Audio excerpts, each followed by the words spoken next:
Bonjour à tous, j'espère que vous allez super bien. Aujourd'hui, vendredi 17, je vais faire un débriefing de la journée d'hier, ok? Parce que c'est la journée que je parle, que c'est la journée atypique qu'on voit pas souvent, vraiment. Ça arrive pratiquement jamais. Mais ça, c'est un bon exemple. On a commencé avec notre journée. Il y a eu un gap. Moi, je n'ai pas vu cette gap, ok? Une petite, minuscule gap ici. Mais quand même, on respecte le planning. Canal d'ouverture de zone neutre. Et là, il m'a cassé, moi je rentre en position, ça c'est normal. Moi je rentre, peu importe ce qui va se passer, j'obéis parfaitement le planning. J'ai encaissé mon stop, je retournais la main, c'est normal aussi. Moi je vous avais dit, vous prenez le stop, vous doublez la main, ok, vous prenez la projection totale, vous placez vers là haut, ok, et vous allez comme objectif. Et ça, c'était mon objectif ici à 21 467. C'est mon objectif. On a super bien parti. Ok, moi, je n'étais pas tout devant le graphique parce que dès qu'on casse 50%, c'est le moment de passer en break-even. Je n'étais pas devant le graphique. Bon, c'est pas grave. Et la retournée, j'ai encaissé le stop. Là.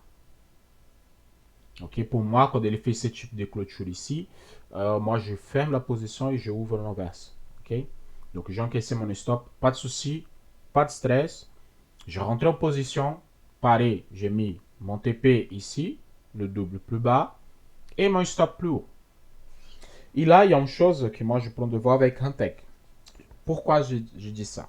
Sur ma compte perso, sur ma compte perso, je mets le stop et le take avec les mêmes chiffres. C'est normal, la même chiffre.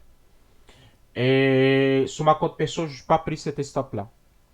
Sur le profil, oui, si je me fais stopper.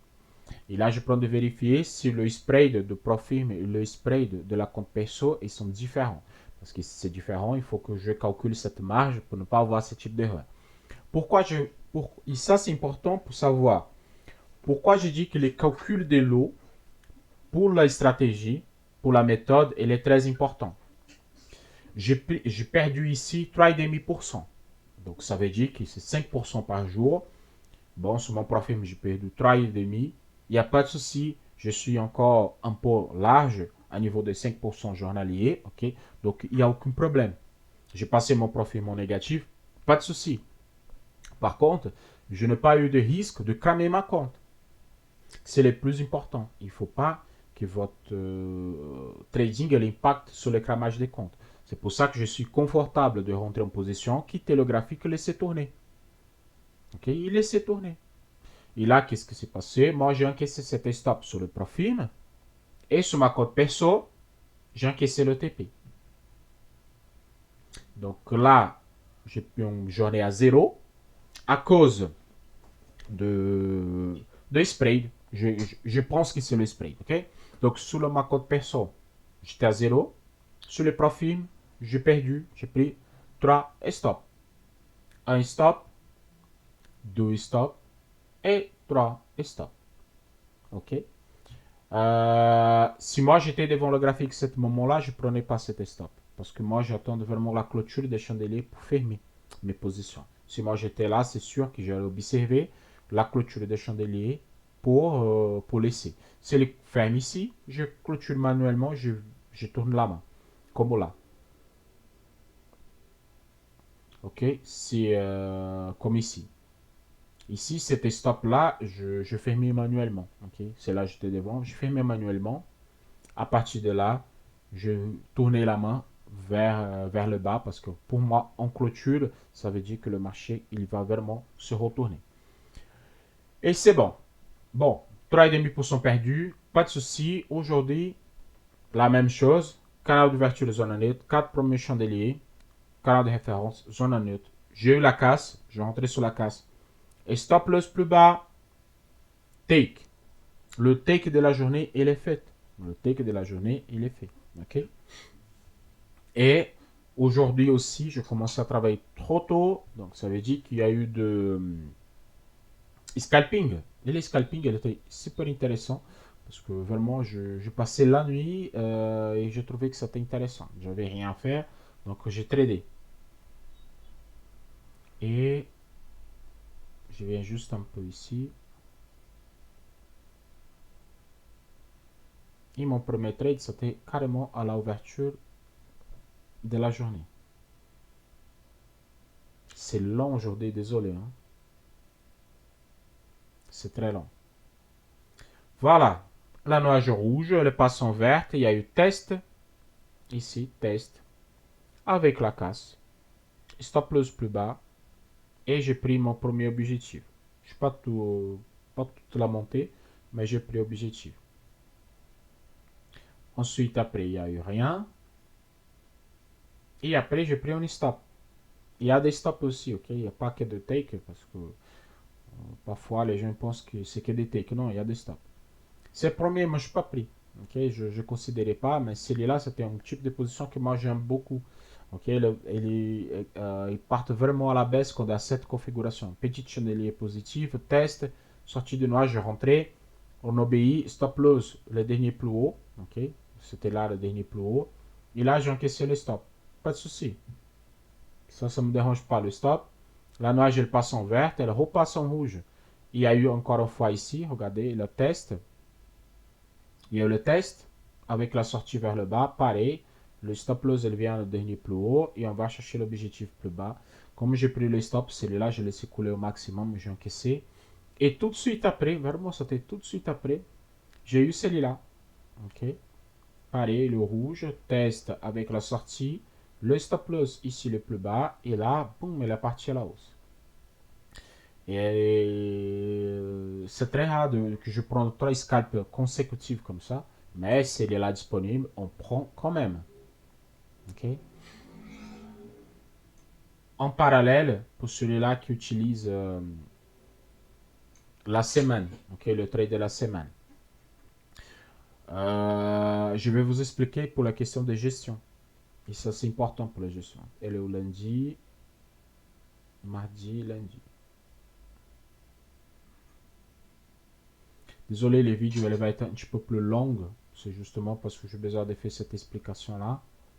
Mais comme trop long, je vais essayer de faire le plus rapidement possible. Bon, ici, nous avons le canal d'ouverture de la semaine, ok? Ici en bleu.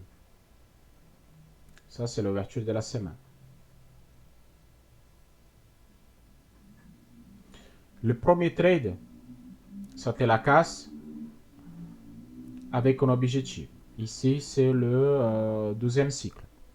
12e cycle. Après, il y a quoi? Une observation de marché. Cette casse ici, de la zone, ça fait en rentrée en inverse qui passe la semaine en positif. Cette casse-là indique que le chandelier il a fait sa mèche et maintenant il part. Et notre point d'entrée il était là. Ok, il était exactement ici. Et je parle de gestion. Écoutez bien ce mot gestion. Et ça c'est important. Pourquoi ce mot est important? Justement parce que ici, vous avez la rentrée ici. Regardez. Elle dépasse la ligne. Ici, il y a un bas ici. Qui a été encaissé par un stop. Que vous tournez la main et vous sortez un take. Ce take là, il est aligné ici. Ok? Ça veut dire que vous prenez un take, un stop et un take. Si vous, moi je vais vous expliquer, normalement ici c'est un take des deux niveaux qu'on va chercher. C'est le plus bas. Mais dans ce cas-là, on sortit journée à zéro. On évolue la journée. Ce trade-là, c'est pas possible de rentrer. C'est un annonce économique, ça c'était la IPC. On rentre pas. Par contre, on vient directement sur troisième cycle. Ici.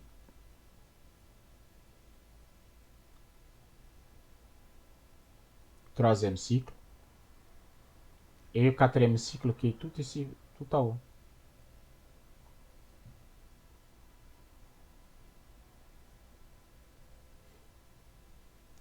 Et nous avons aussi les 50% de troisième cycle. Qu'elle est là. Et moi, je dis à chaque fois qu'on arrive à 50% de troisième cycle, on a un trade. Donc, on a ici, canal d'ouverture, zone neutre. Je dis ça parce que moi, j'ai observé celui-là pour faire la rentrée d'hier. C'est pour ça que j'étais très confiante à l'avance. Et l'objectif de ce trade-là se revient ici, sur cette cycle-là. Revient sur la rentrée principale. C'est là l'objectif, quand elle est cassée ici. Pour cette casse, l'objectif, il est là. Take des deux niveaux. Il est venu prendre take des 1. Parce que pour moi, le take des 1, il était suffisant. Le take des 1, ok, il était suffisant. Mais moi, je viens sur le 12e. Ah, ça manque un morceau. Cet morceau-là, qu'est-ce qu'on va faire? C'est possible si aujourd'hui, après l'ouverture de marché, il casse cette zone-là, moi, je vais rentrer en position encore une fois pour venir prendre ici. Mais pas avec un take des deux niveaux. Je prends un take de un niveau. Pourquoi? Je sais que mon obstacle majeur, c'est là. Ok? Donc aujourd'hui, si le marché il vient, il casse ici, moi je vais rentrer en position pour venir prendre un take de un niveau. Pas des deux, mais de un niveau. Ok? Parce que je sais qu'il vient prendre cet objectif-là. Et normalement, c'est ça qui est fait. Par contre, si le repart vers là haut, ça veut dire que ceux qui sont positionnés pour prendre un take des deux ici, il va sortir en break-even. Voilà. Pour l'instant, ça tourne, ça tourne, ça tourne. Donc, si vous êtes sous la gestion de la semaine, vous avez un take,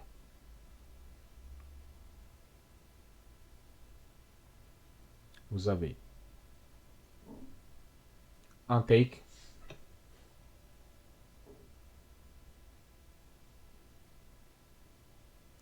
un stop,